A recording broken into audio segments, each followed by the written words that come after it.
আসসালামু আলাইকুম বন্ধুগণ, কেমন আছেন সবাই? আশা করি সবাই ভালো আছেন আল্লাহর রহমতে। আমিও আলহামদুলিল্লাহ সুম্মা আলহামদুলিল্লাহ আল্লাহর রহমতে ভালো আছি।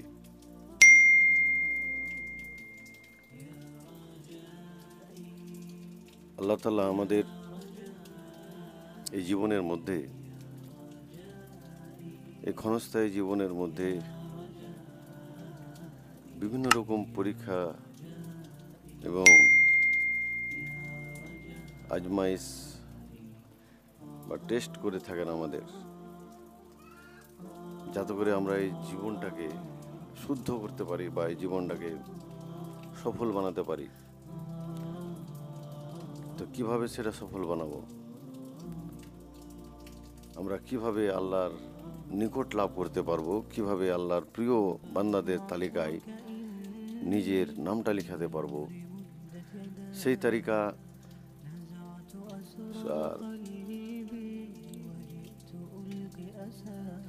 কিভাবে আমরা আল্লাহর জান্নাত লাভ করতে পারবো, সমস্ত বিষয় খুঁটিনাটি করে আমাদেরকে আল্লাহ কোরআন দিয়েছেন সেটা করার জন্য, সেটা বোঝার জন্য। আর এই কোরআনকে বোঝার জন্য আল্লাহ তাআলা আমাদের প্রিয় নবী হযরত মুহাম্মদ সাল্লাল্লাহু আলাইহি সাল্লামকে পাঠিয়েছেন, এবং তার কিছু বাণী, তার কিছু গুরুত্বপূর্ণ বাণী, যেটা আমরা হাদিস নামে জানি বা হাদিস আমরা শুনি বা পড়ি। তো আল্লাহর নবীর চরিত্র এই পৃথিবীর সব চাইতে সর্বশ্রেষ্ঠ চরিত্র। আপনি একজন পিতা বলেন, একজন নেতা বলেন, একজন পরিবারের সদস্য বলেন, একজন স্বামী বলেন, একজন নানা বলেন, মানে যাবতীয় চরিত্র কিভাবে পালন করতে হয় বা যাবতীয় যে সম্পর্ক আছে কিভাবে টিকিয়ে রাখতে হয়, তা আমরা একমাত্র আমাদের প্রিয় নবী হযরত মুহাম্মদ সাল্লাল্লাহু আলাইহি সাল্লাম এই চরিত্র থেকেই পাই। আর তার চরিত্র এবং তার আকীদায় আমাদের ফলো করতে হবে, আমাদের দেখতে হবে, আমাদের বুঝতে হবে, এবং সেই অনুযায়ী, সেই তালিকা অনুযায়ী আমাদের জীবনযাপন করতে হবে। তাহলে আমরা এই জীবনে সফল হতে পারবো, তাহলে আমরা এই জীবনটাতে আরোগ্য পেতে পারবো বা এই জীবনে ভালোভাবে চলাফেরা করতে পারবো। তো একটা আমাদের দৈনিক সমস্যার মধ্যে আছে, একটা সমস্যা কি? এই যে অসুখ বিসুখের সমস্যা। কাউকে হাই প্রেসার আছে, কাউকে হাই ডায়াবেটিস আছে, সুগার, কারো হৃৎপিণ্ডের প্রবলেম, কারো এই আপনার বলে পিত্তথলিতে পাথর, আপনার কিডনিতে পাথর, এই যে বড় বড় সমস্যা, রোগ, বা কাউ ক্যান্সারে ভুগছেন। তো এই যে সমস্যাগুলো আছে, তো এগুলো বেশিরভাগ কেন হচ্ছে বা বেশি যে হচ্ছে তার কারণ কি? আগে তো এরকম এত অসুখ বিসুখ, আজ থেকে নিয়ে 100 বছর বা 150 বছর আগে এত অসুখ বিসুখ, এত যন্ত্রণা, এত কষ্ট এত ছিল না। এই ইদানিংকালে কি হয়েছে এমন যে আমরা এত কষ্ট সহ্য করছি বা এত অসুখ বিসুখে ভুগছি? তো এটার একটাই কারণ হচ্ছে আমরা যে খাদ্যগুলো খাচ্ছি তাতে তো বিষ, রাসায়নিক সার এতে তো মিক্স করা আছেই। তার উপরে আমরা খাদ্য খাচ্ছি, এক্সেস খাচ্ছি। যেরকম খাদ্য বা যেরকম পানাহার আমাদের প্রিয় নবী হযরত মুহাম্মদ সাল্লাল্লাহু আলাইহি সাল্লাম করতে বলেছেন, সেরকম আমরা করছি না, বা সেই অনুযায়ী বা সেই ডায়েট ফলো আমরা করছি না। তো তিনি কিভাবে খাবার খেতেন বা তিনি কিভাবে জীবনযাপন করতেন, চলুন একটু শুনি। তো তিনি তার খাবার যখন তিনি খেতেন, তিনি তার চাহিদাটাকে, তিনি তার পেটের চাহিদাকে 3 ভাগ করে নিতেন। 1 ভাগ তিনি খাবার খেতেন, 1 ভাগ তিনি জল রাখতেন, আর 1 ভাগ শ্বাস প্রশ্বাস নেওয়ার জন্য বা স্বাভাবিক রাখার জন্য শরীরটাকে তিনি রাখতেন। এভাবে তিনি খাবারটা খেতেন। তিনি নিজের চাহিদাটাকে 3 ভাগ করে খেতেন। এটা হচ্ছে সুন্নতি তারিকা।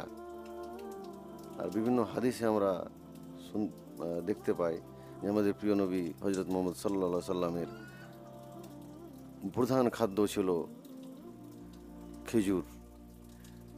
তারপর এই অভ্যাসগুলো আমাদের করতে হবে, এই অভ্যাসটা আমাদের করতে হবে। হালকা ফুলকা খাবার খেতে হবে। আর এই যে আমরা পানাহার করব, এই পানাহারটা আমাদের 3 ভাগ করে খেতে হবে। 1 ভাগ আমরা খাবার খাবো, 1 ভাগ জল খাবো, আর 1 ভাগ শ্বাস প্রশ্বাসের জন্য 1 ভাগ খালি রাখবো। তো এইভাবে যদি আমরা খাবার খাই, এই ডায়েটটা যদি আমরা ফলো করি, তাহলে অবশ্যই আমরা বিভিন্ন অসুখ থেকে বা বিভিন্ন রোগ ব্যাধি থেকে, মরণ ব্যাধি থেকে আমরা রক্ষা পেতে পারি। তো এটাই আমি আপনাদেরকে বলবো যে আপনারা আমাদের প্রিয় নবী হজরত মুহাম্মদ সাল্লাল্লাহু আলাইহি সাল্লামের চরিত্র, তার দিন যাপনের তালিকা কিভাবে তিনি করেছেন তা শুনুন। আপনি পড়তে না পারবেন তো ইউটিউবে সার্চ করবেন বা ফেসবুকে দেখবেন, ভালো কিছু দেখবেন, তাহলেই আপনি ভালো কিছু পাবেন। আপনি খারাপ কিছু দেখবেন, আপনি খারাপই পাবেন। এটাই এই সোশ্যাল মিডিয়ার চরিত্র। আপনি ভালো কিছু সার্চ করুন, আপনাকে ভালো কিছুই দেখাবে সবসময়। আর আপনি খারাপ কিছু দেখবেন তো আপনাকে খারাপই দেখাবে। মানে এটা এর অ্যালগোরিদম, এর প্রযুক্তিতে এটাই সফটওয়্যার ডাউনলোড করা আছে। আপনি ভালো কিছু সার্চ করুন, আপনি ভালোই দেখবেন। তো আমি বলতে চাইছিলাম, এইভাবে আমাদের অসুখ বিসুখ থেকে বাঁচতে আমরা পারবো যদি আমরা এই ডায়েটটা ফলো করি। আমাদের প্রিয় নবী হজরত মুহাম্মদ সাল্লাল্লাহু আলাইহি সাল্লাম যেভাবে খান পান করেছেন, যেভাবে চলাফেরা করেছেন, আর হাদিস থেকে এটাও জানতে পারা যায় যে আমাদের প্রিয় নবী হজরত মুহাম্মদ সাল্লাল্লাহু আলাইহি সাল্লাম এর ঘরে বা এর সংসারে 1 মাস রান্নাও বসেনি, 1 মাস রান্নার চুলাও জ্বলেনি। এরকম কষ্ট, এরকম সহ্য করেছেন তাই তিনি ইসলামকে প্রচার করতে পেরেছিলেন, ইসলাম সারা বিশ্বে ছড়িয়ে দিতে পেরেছিলেন। তো আমাদের সেই অনুযায়ী আমাদের কি করতে হবে, আমাদের কাজ করতে হবে, আমাদের হারাম থেকে বাঁচতে হবে, আমাদের হালাল রুজি খেতে হবে, যেভাবে আমাদের প্রিয় নবী হজরত মুহাম্মদ সাল্লাল্লাহু আলাইহি সাল্লাম বলে গেছেন সেই তালিকা অনুযায়ী। তো আল্লাহ আমাদের বোঝার এবং আমল করার তৌফিক দিক। সকলে পড়ুন আমিন। ভালো লাগলে অবশ্যই বন্ধুদের সাথে শেয়ার করবেন। ফেসবুকে দেখে থাকলে চ্যানেলটাকে ফলো করবেন, ইউটিউবে দেখে থাকলে চ্যানেলটাকে সাবস্ক্রাইব করে ঘন্টাটা দেবে রাখবেন এরকম আরও ভিডিও পাওয়ার জন্য সবার আগে। আসসালামু আলাইকুম ওয়া রাহমাতুল্লাহি ওয়া বারাকাতুহু।